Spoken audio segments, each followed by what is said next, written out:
Are we ready?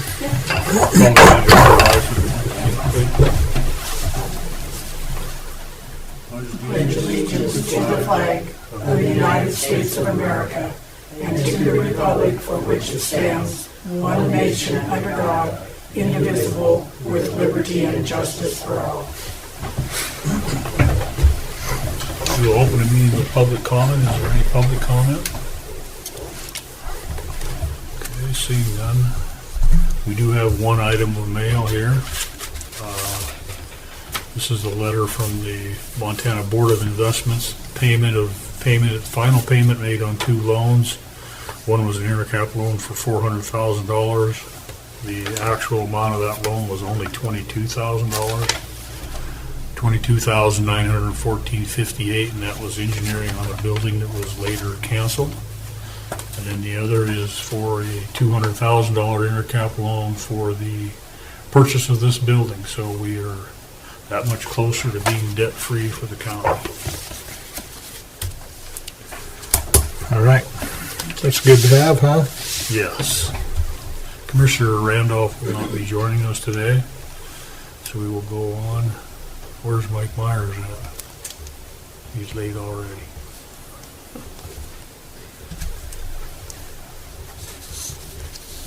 So the item on the agenda is the request for proposals for the roofs that were damaged in the hailstorm last year. This is for the search and rescue building at 602 North Pine and for the Sheriff's Office Detention Center at 519 Broadwater.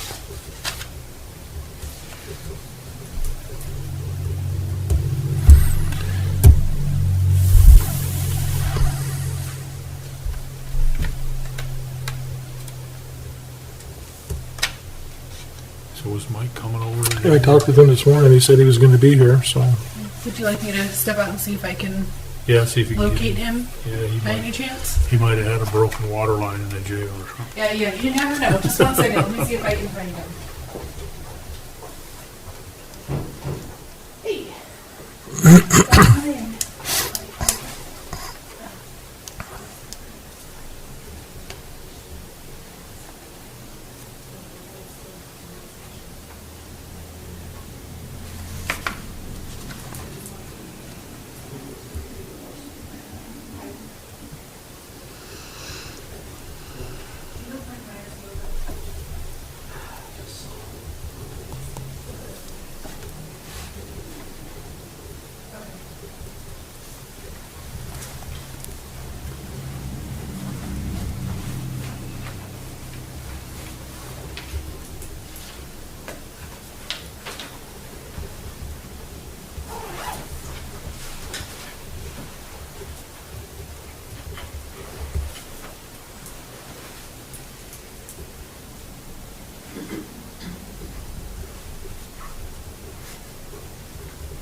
You ready?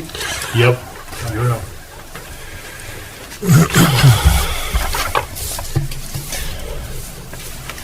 Well, we got 2 requests for proposals. I'm Mike with Broadwater County. One is covered by insurance costs for our hail damage a couple of years ago. One is for the search and rescue building. I'm asking for permission to put an RFP in to either replace the roof in shingle or in metal roof. Go out in paper on the 4th and get approved by the end of June. And then the other request for proposal is for the new sheriff's roof to be replaced with TPO roof and get that replaced with insurance because we have a deadline to August 10th, I think, or 19th. Okay. I guess I just noticed something Mike pointed out on the request for the shingle roof. Mm-hmm. At the very bottom of the first page says the bids were received, and we might not have the right one. It says 4 p.m. on, that's supposed to be June 25th. Yeah. Okay, and on I had 5 p.m. and the other said it was just changed to 5 p.m. Yeah, I so- might not have just changed yours. Okay, so it's supposed to be 5 p.m. Yeah. Okay. All right.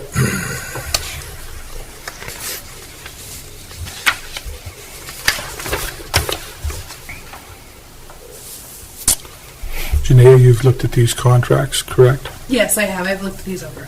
Okay. And what's your recommendation? My recommendation is that we go forward with them as they are.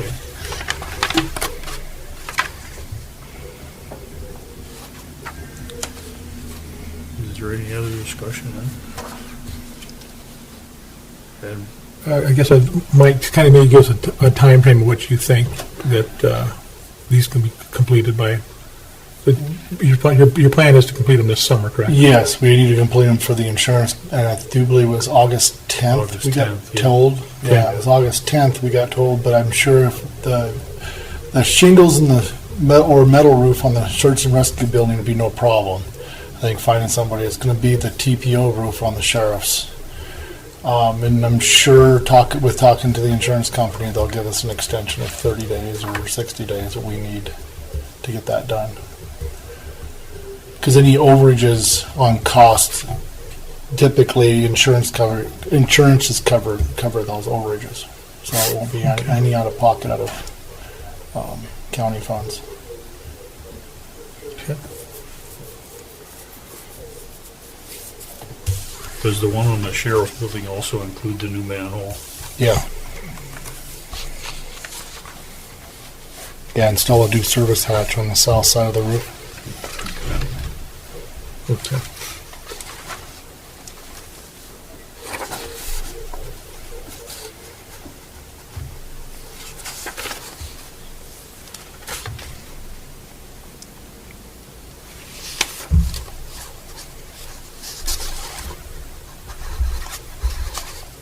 Are they gonna have to put a new underlayment under that, or you won't know until they pull the other one I out? won't know until they pull it off. It's the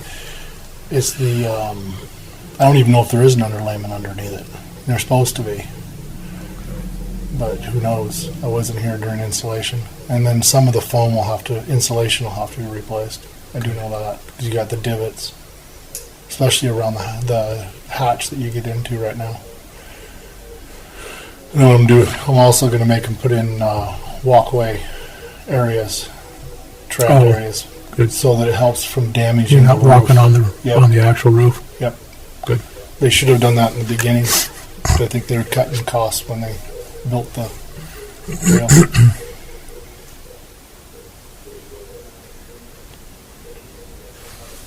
Okay. I don't have anything. I don't either. To entertain a motion to approve the sending of requests for proposals for these two roof projects. Yes, Mr. Chairman, I'd go ahead and move that we approve the RFP for the replacement of the roof at the search and rescue building and also the detention center building as called for in the proposal. And I will second the motion. Is there any further discussion? Any public comment? All in favor? Aye. Aye. Those opposed, same. Motion carries.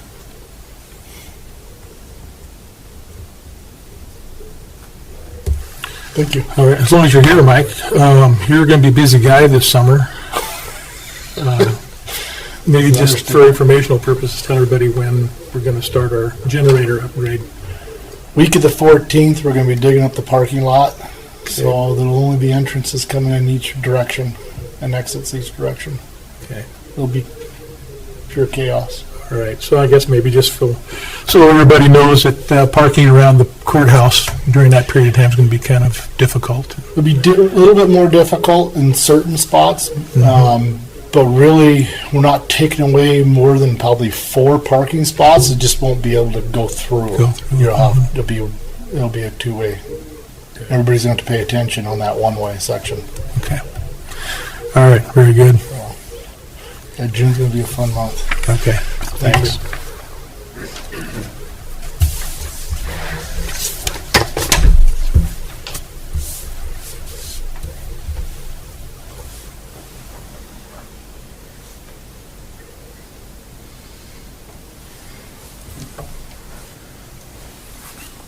Okay, next on the agenda, Teresa Munson, Broadwater County Health Department Area 4 Agency of Aging Contract Assessment Tool.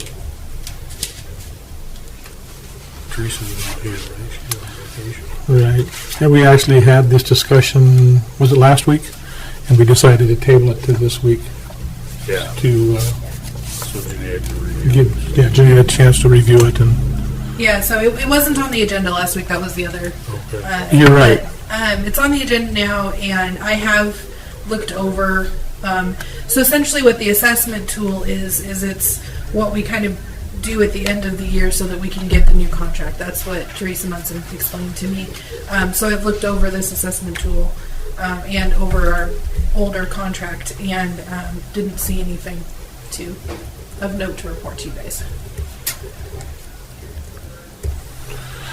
Okay, so is there a motion to sign this? yes, so I'll make the motion to sign the County Health Department Area 4 Agency for Aging Contractor Assessment Tool. I will second the motion. Any further discussion? Any public comment? All in favor? Aye. Aye, opposed, same. Motion carries.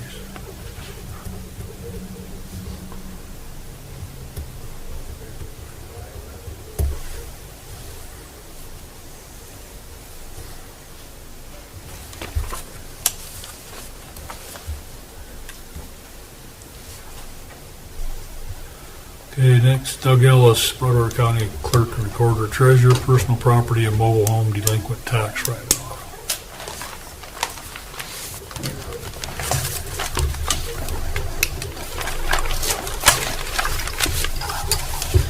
So, in Montana Code 1516-701, I'll give you a copy of this. It says that the county treasurer shall prepare and submit to the Board of County Commissioners of the county on or before the first Monday in June of each year a list of personal property taxes that are not a lien on real estate and have been delinquent for 5 years or more. The list must show the following: name and address and legal description. It also shows in section 2 of this that at the same time that I could give you a list of the real estate property that's delinquent 5 years, not to have action taken on it like the mobiles, just to give you a list. There's that first one. So anyway, what I have today, I did create a list for the real estate properties, just to see how many there were, and haven't given that to you guys yet. There were only 3 for 2014 and 15. The reason I have 2 years is June 1st got by me last year, probably because of the presidential election that was going on, and so we're doing 2 years this year. But on the real estate, there's only 3 in there. 2 of them, one of them is a bill that we had to redo the bill for someone that was charged 2 pole barns on their property, and for some reason our system still shows a bill for negative 13 cents, so that got put on the delinquent list. The other one was a property in Toston under the name of Marie Wolf. It's an alley that nobody can own. I think we might have gotten that taken care of, and the person next to it might have acquired that property through the county. I'm not sure. And the other one was one that was done in 2014 for the real property. It was one that was done for a local rancher who had declared bankruptcy, so that is not allowed on this list. And the other one for 2015 was for our stockyards out here on the edge of town. For some reason, starting in 2015, they quit paying those. So I'm not sure. There's a list of the real properties. Okay. Not sure why the stockyards aren't being paid. If they need, they're being mailed to Gary Flynn at 201 Flynn Lane. So I'm not sure if maybe the secretary treasurer's changed for the stockyards and they're not getting the bills. But anyway, for our real estate properties, there's only 3 of them, and only one of them is actually one that is a delinquent property. So we're doing pretty good on the reals. Mobiles are a different, little different story. Mobile homes are probably, well, not probably, they are the hardest thing to collect in our office. And the reason for it is several reasons. If a mobile home is older than the 1977, the state won't even create a title for them. So they're just sold with a bill of sale. And people that sell things with a bill of sale have a tendency to not bring them into our office to be recorded. So the property ownership doesn't change. And most of these mobiles, I would assume, are probably owned by someone other than the person on this list. And if they're even still in the county, the mobile homes get moved in the dead of night and without a moving certificate, and we have no idea where they go. They're just super hard to track. They're just the laws that are in place to keep the ownership, the record intact, just don't work very well. To put it bluntly, there's some laws that I printed out for the delinquent mobile homes. It's quite a process to collect a delinquent mobile home. So before I get started on that, I'll just kind of give you the numbers. In 2014, the total delinquent mobiles that we have is $12,261.13. And in 2015, the total is $14,576.45. So, then I have some personal property. The personal property is fairly small. It's there's one individual in the county, and I happen to know he's had some pretty major health issues. I'm not sure if he declared bankruptcy or not, but it's $200 for each year for 14 and 15. So the personal property is very minute compared to the real estate. But the real estate, in order to collect a delinquent real estate bill,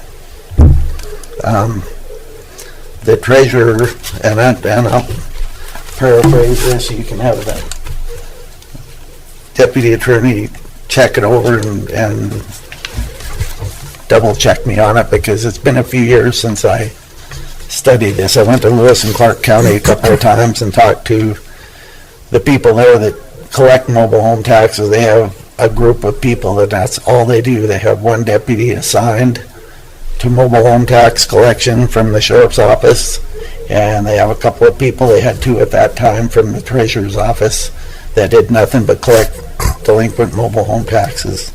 And what that entails is the treasurer has to create a recipe and deliver it to the sheriff of the county, and then the sheriff has to issue a writ that would basically inform every mobile home owner that is delinquent, that their homes are delinquent and their house could be seized for delinquent property. the sheriff has to go out and sticker that mobile with usually they use a bright green, like 10 by 14 sticker, and put it either on the door or the window of the mobile home, telling those people that their taxes are delinquent and they could lose their home. And from that point on, those taxes have to be collected by the sheriff or a deputy of the sheriff. So it kind of takes it out of the treasurer's hands and puts all the work on the county sheriff. The sheriff charges $100 when he does this, and the treasurer gets $25. So he does get paid a little bit for his work. Not nearly what it's probably going to be. Is that over and above what the tax collection is then? What's that? That fee you were just talking about, is that over and above what the tax Right. collection would Yep. be? So Yep. that's an additional fee that the property owner is going to have to incur. Right. Okay. Yeah, it's kind of like pouring water on a drowning man. It's, but the writ is good for 120 days. If the taxes aren't collected within 120 days, there needs to be another writ, and the $125 fees are charged again. In Lewis and Clark County, they actually went on the internet, paid $1,800 at this time. This was back in, I believe it was 2015 when I talked to them. They paid $1,800 so they could acquire the Social Security numbers of the delinquent taxpayers, which would allow them to move on with legal proceedings to garnish their wages. They told me they went as far as if they saw someone in a mobile that had put new windows or doors on, they would get them to take the new windows off, put the old ones on, and take that money and pay the taxes. So it gets pretty intense when it gets to that point. Most of our mobiles, when I looked over this list, it looked like most of them, a good deal of the delinquent funds are solid waste, which our solid waste department can use the money probably more than any other department in the county. So it's kind of a shame that most of this falls on their fees. I was kind of hoping that the cards that solid waste put out to allow people access to the canister sites would get some of these people to pay their taxes. Haven't seen that be the case. So these two lists that I gave you are, it's for 2 years. It's double what it normally would be. On a normal year, you're probably looking at 12 to 14,000, which isn't a great sum of money, but it's money that we could use. But in collecting these, to do it the way it has to be done, I'm not sure that we have the resources in our law enforcement right now to attack this the way it needs to be. That's not my call. But the one time that we did try it, well, I've been in the treasurer's office, and it's only been tried once since I've been there 20 years. We got halfway through it. We got to the point where we were about to sticker the homes, and the sheriff's office had more pressing issues come up. The man that they had put on the job was pulled off, and that's where it stopped. So it is a very time-consuming job for the sheriff's office. I would rather see, and this is just personal interpretation of what I think would help. I would rather see something done with the solid waste fees and the way that they are allowed to get into the canister sites. I would rather see, I think that would be a much more cost-effective and less intrusive method than stickering these homes and trying to take them away from the people. Most of these homes, I don't believe if the county took possession of them, I'm not sure what they would probably, most of them go to the landfill and be destroyed. For one thing, if they're, I believe it's an 86 or older, they can't be brought into the city limits, so they would have to stay out on the county land. And I just don't see a big revenue source in displacing people from their homes and trying to collect revenue and sell them to pay for their taxes. It's something that could lawfully be done, but I just don't see a big upside in that from my point of view.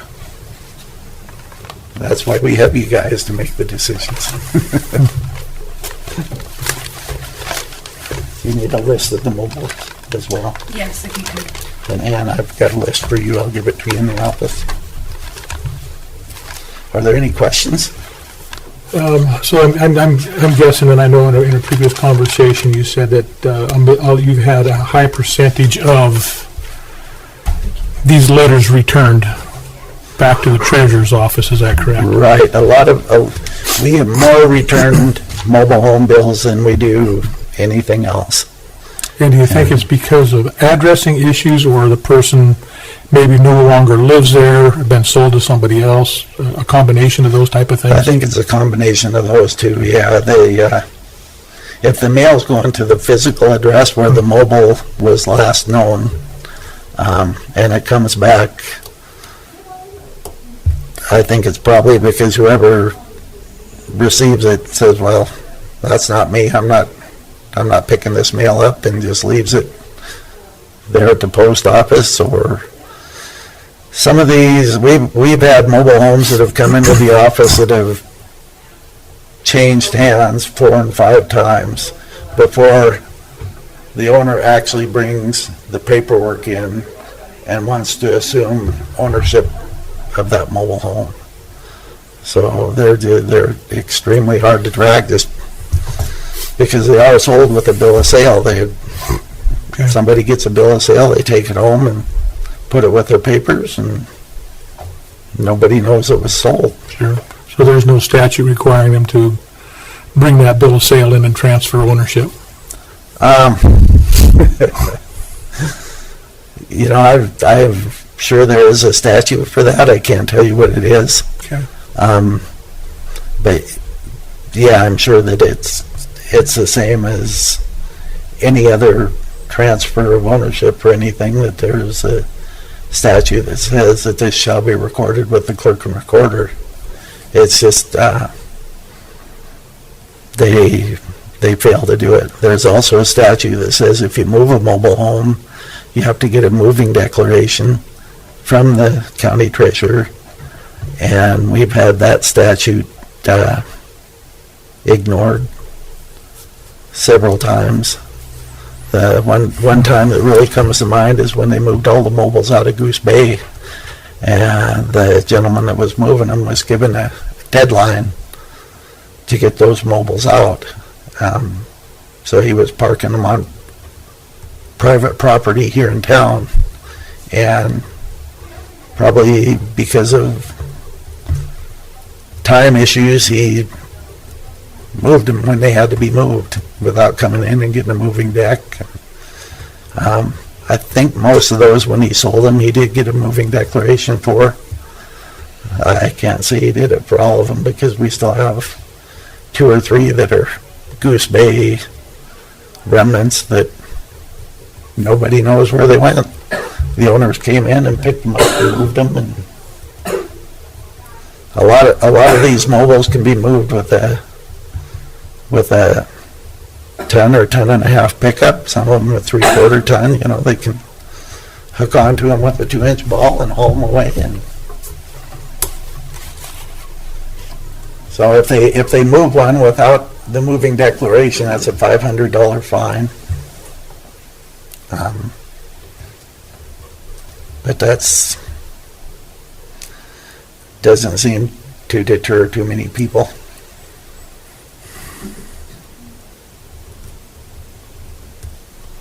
And honestly, I don't think the illegal moves are the biggest problem. I think it's probably the bill of sale not being recorded, and just chain of ownership gets lost.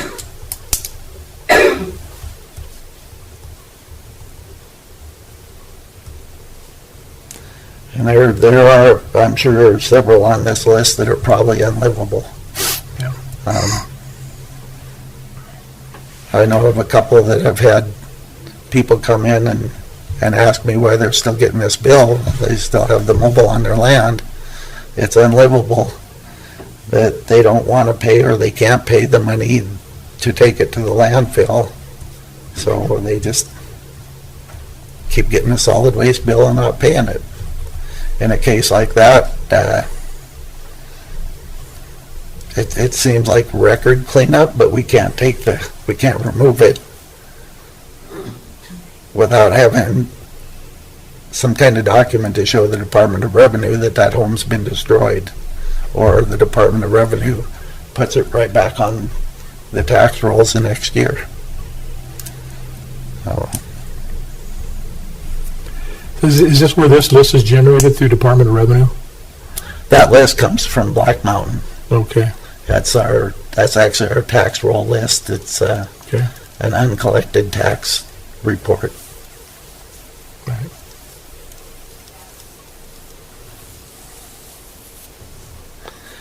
And I started about 2 years ago. I just started a list of the people that would come in that owned a mobile, but it wasn't in their name, trying to help them get it into their name. And or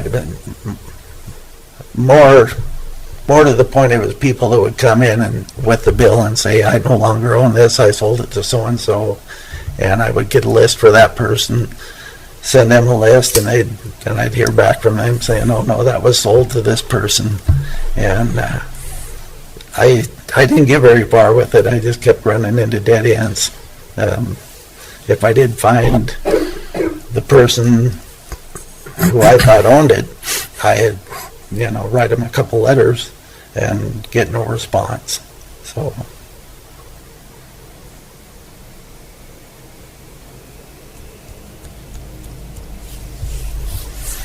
Okay. Well, I guess there's some more questions that, we need to have answered. I'm not sure how the assessment process works with this, from the Department of Revenue side of things. Last year they passed a new bill from the Department of Revenue, and I don't have the exact figures, but it was if a mobile home was, I believe it was 15 years old or older and under $10,000, that they would not assess any taxes. All they would be assessed would be the fees, like solid waste, TV district, special fees.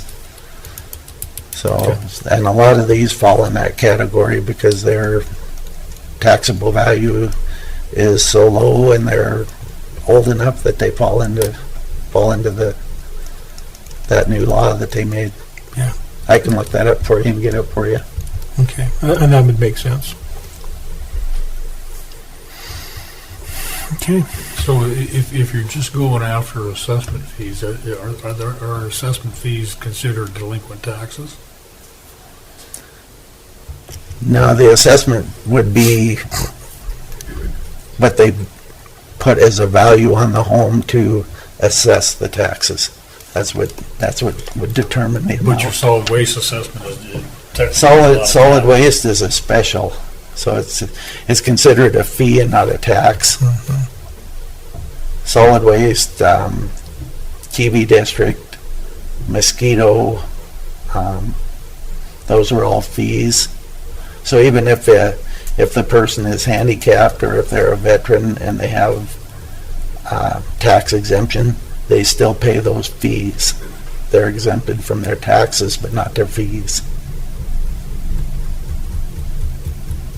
So the assessment, all the assessment should really determine is the amount of tax that they're going to pay for their mobile. Okay. That's why taxes are going up in Broadwater County, is there newer homes moving in with bigger houses, more expensive, and the assessments are going up. So is there any way for us just to recover the solid waste fees? I would have to do some research for you on that. This is kind of the first time I'm hearing about this, and I was given these statutes, so I would be happy to do a little bit of digging for you on that. Okay. I guess we'd have to know how far back we could go with it. Because even if they sold this thing, they still owe the fee because they didn't pay the fee before they sold. So Right. the person that's on this list is the person that should be paying the list regardless of where the motorhome went to. Yeah, and I believe on one of the statutes that I gave the assistant attorney was after they're 5 years delinquent, they're uncollectible. So That's why they're stricken off the books. none of, So, regardless, If none of these are collectible no matter what. right. That's my understanding. You can check that and see if I'm correct in that, but that's my understanding is once they're 5 years delinquent, they're no longer collectible. So if we have someone come in to pay on a delinquent mobile home, I have my staff pay the most delinquent first to try and get them caught up for two reasons. And for one, it doesn't get stricken off the books, and the other reason is that's the year that is costing the taxpayer the highest amount of interest, so it helps them out as well. Okay.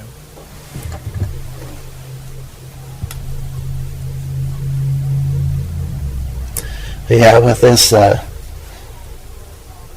with the writ and everything that has to be done to collect these would be mostly for the years going forward. And I've seen enough of these delinquent tax lists that it's pretty much the same names on the list year after year. So it would be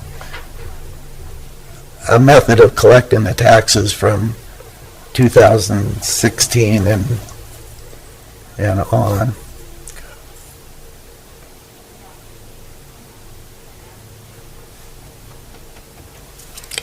And do notices go out when they're delinquent too?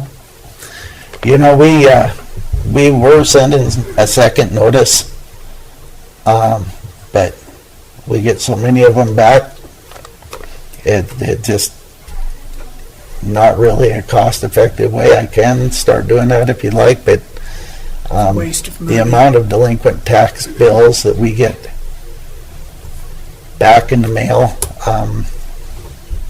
is phenomenal. It's the most return mail we get is from mobile home taxes. I did have one citizen ask me if it would be possible to put a list of the names and the amounts in the local paper. I'm not sure if that's something that is legal to do. Yeah, let me look into that before you do. I would think that would probably be a better way to notify people than with a delinquent notice, because their tax bill came back, their delinquent notice is going to come back as well. Okay. Yeah, they're just so hard to track. They're so hard. It's just It's like a golf cart. If you sell your golf cart to your neighbor and he sells it to his neighbor and he sells it to somebody in Arizona and they sell it to somebody in Philadelphia, who's going to care? Who's going to know? There's no title on it. They just, Okay, good. it's just kind of how they're treated.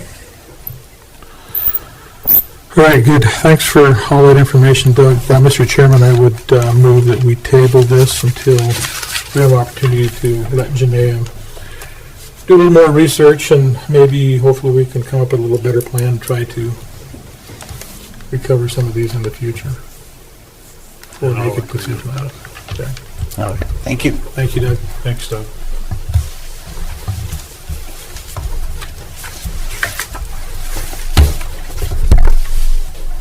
Let's see. So we will close the commissioners, or recess the commissioner meeting and open a public hearing for the Winston Alley abandonment.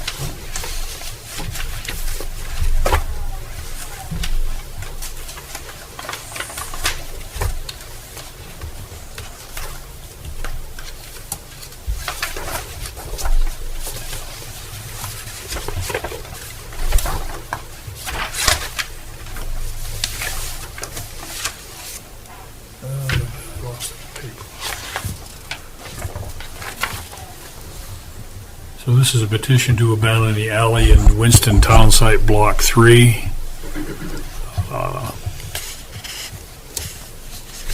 The petition is signed by all adjacent landowners.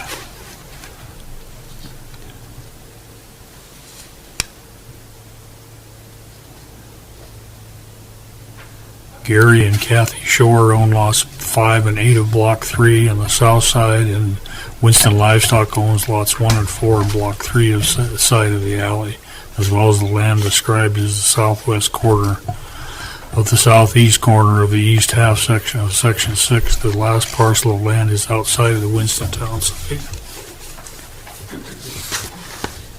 Is there any public comment, any further discussion? I know Janae did a lot of research on this, and anything, Janae, that you want to add? So I have done a lot of research on this. I've provided for the commissioners a couple of exhibits for your review on this. Exhibit A is the petition from the landowners. It's signed by Matt Deal for Winston Livestock, by both Gary and Kathy Shore, requesting. There's also a letter in there from them requesting this. I've also prepared for you Exhibit B, which is it's a kind of an aerial shot of this with some lines on it to show you where these different sites are and where this alley is that we're discussing. You also have Exhibit C, which is a plat of the town of Winston. I believe this is from, I think it's from 1892. It's from when the town of Winston was first being put into place. Because what we were looking at is where this alley is and where different property lines need to go as far as when this is abandoned. Do you need me to discuss the property lines on this? I guess that was going to be my question, so yeah, let's go ahead and talk about that. And does this property will go back to the respective landowners on each side? Is that how that's going to work? Yeah, but it is going to, normally what you would do with an alleyway is you would have the property line come to the middle of the alleyway. But on this particular one, because the property is toward the edge of the township, and if you did that, you would actually be changing your boundaries of the township. What we're saying is that instead it should go,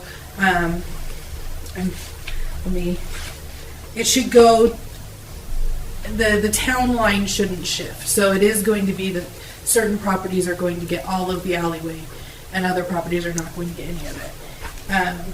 And if you need me to get the map out and explain that a little bit more thoroughly, I can.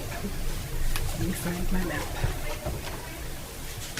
So this one parcel that's in here, Block 3, that's not actually a part of the original township. Correct, yeah. So block 3 that you're looking at up there, that is not part of the original town site. So what would happen is all the other blocks on the other side would get the full alleyway, and block 3 is not going to get any of the alleyway. I have discussed this with all of the different parties who are involved, and all of them are in agreement with this. But it's because we're not wanting to change boundary lines of a town. Okay. Essentially it.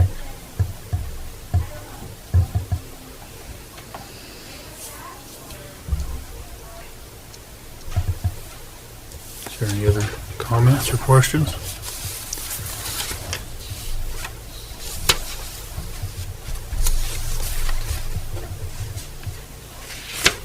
If not, we will close the public hearing and reopen the county commissioner meeting.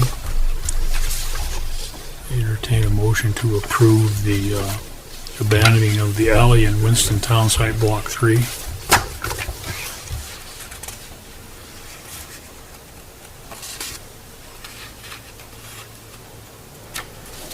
Is going to be all of these blocks, Janaea, that are listed here.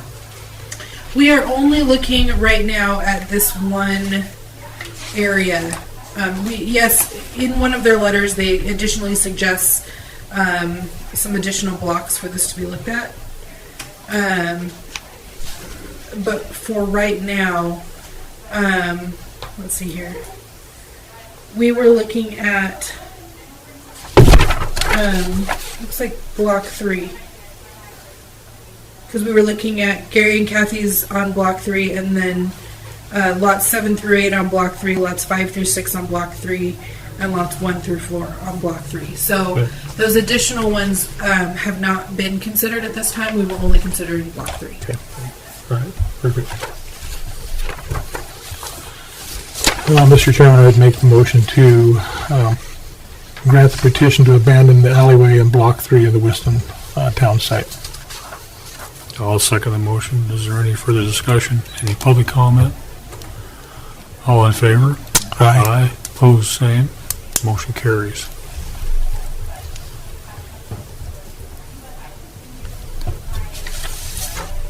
Okay, next, Nick Rouser, Broadwater County Sheriff, County Captain, Resolution, Broadwater County Detention Inmate Boarding Rate. Good morning. Morning. Captain Rouser at the Broadwater County Sheriff's Office. I guess we're wanting to raise the rate that we charge to hold inmates up to $69 a day per inmate. The previous was $67.95. This is right at the DOC rate that they charge, would kind of be the same rate for DOC and everyone. Help offset the cost of water and sewer rates that have gone up, electric stuff, obviously, employee raises, stuff like that. Is what we're wanting to do. Sounds like I talked to Jania this morning that after today we got to put it in the paper or something for a couple weeks or something. Yeah, I think we're going to need to do it in the paper for at least 1 week is what I was seeing. Okay. I just wanted to make sure that we were following kind of the statutes on getting resolution passed correctly for this particular type of resolution, and we are going to need to do some publication. So, and open it as a public hearing next week. So I think for today it's fine to discuss it, but I think we need to make sure we're getting the public hearing next week and don't pass the resolution until we've done that. Yeah, that's fine. We just want to make sure it's done before the new budget year. Sure. So, Okay.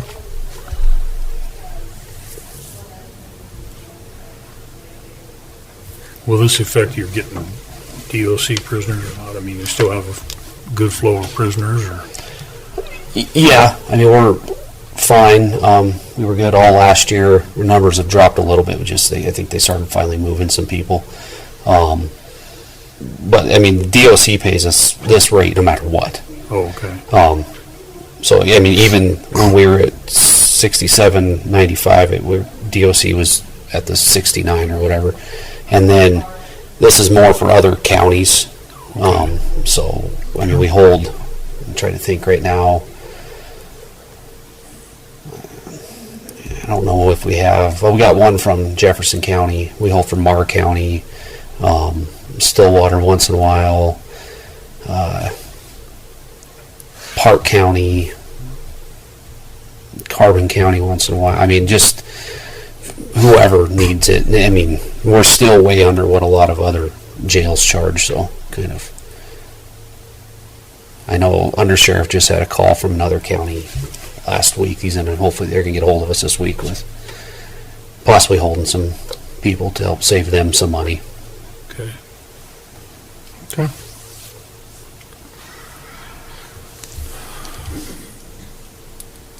Any other discussion or comments?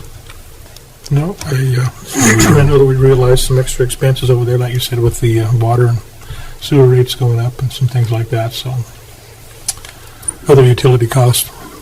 Yeah, we'll advertise it. We'll have a public hearing next week, and then we'll move forward. That'll work. All right? I'll Perfect. meet up with you sometime this week and get it figured out. All right, thank you. Thank you, guys. Thanks, Nick.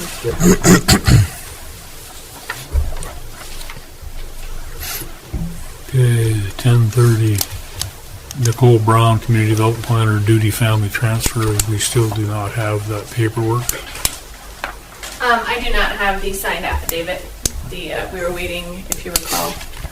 We had a discussion on the signed affidavit. It was notarized by one or two family members, but not the recipient. So Okay. So I have been we- in contact with Bill Duty on this. He's working with his son Jacob to get the notarized copy Okay. to us. So So we will table that one, and the next one is the Rose family transfer.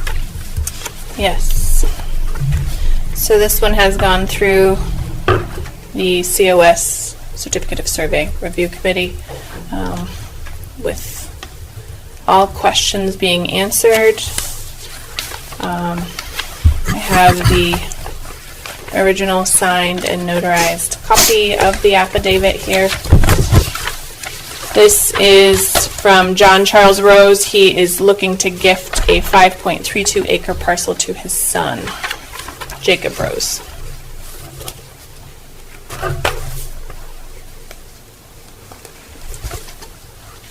It looks like you have a copy there in front of you. Yeah. So it's just that triangular piece down in the, what Looks would like be the southwest corner. southwest corner. Correct.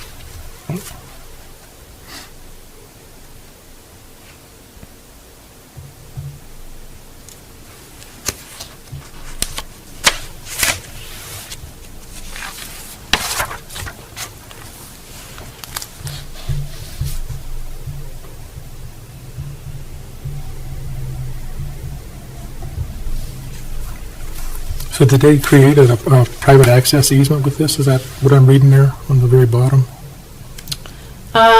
Not with this process. There is, where it says Book 62, page 599, 600, it's kind of written in the southeast corner there that there is an easement there, but I do not believe it's being created via this survey. It's already a recorded easement. Let's see what I'm here. This is what I'm looking at right here, Nicole. Oh, yes, I'm sorry. I was looking at this one. So this one is recorded. This one is being created. Yes, Okay. Sorry. Yep. That's way too small. It's pretty small.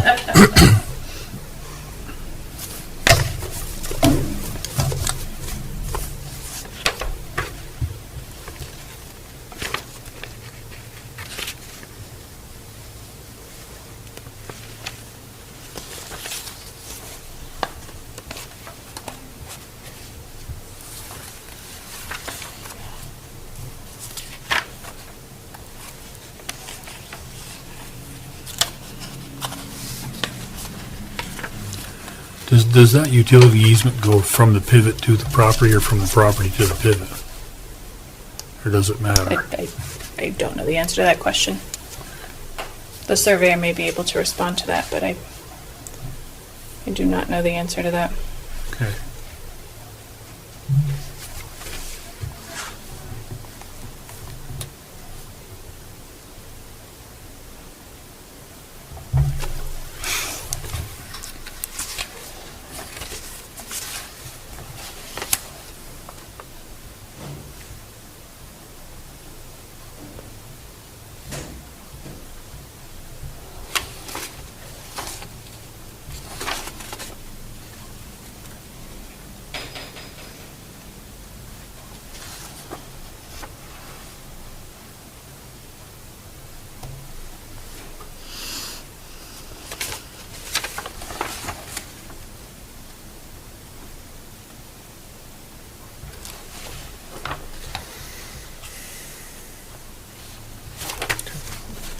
I don't have anything else. Any more questions there?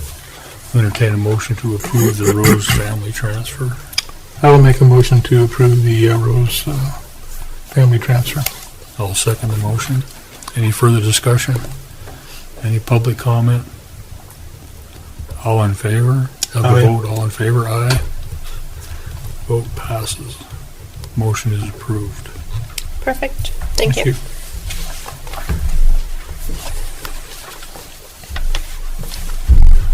And that's it for agenda items for today. We will adjourn at 10:55.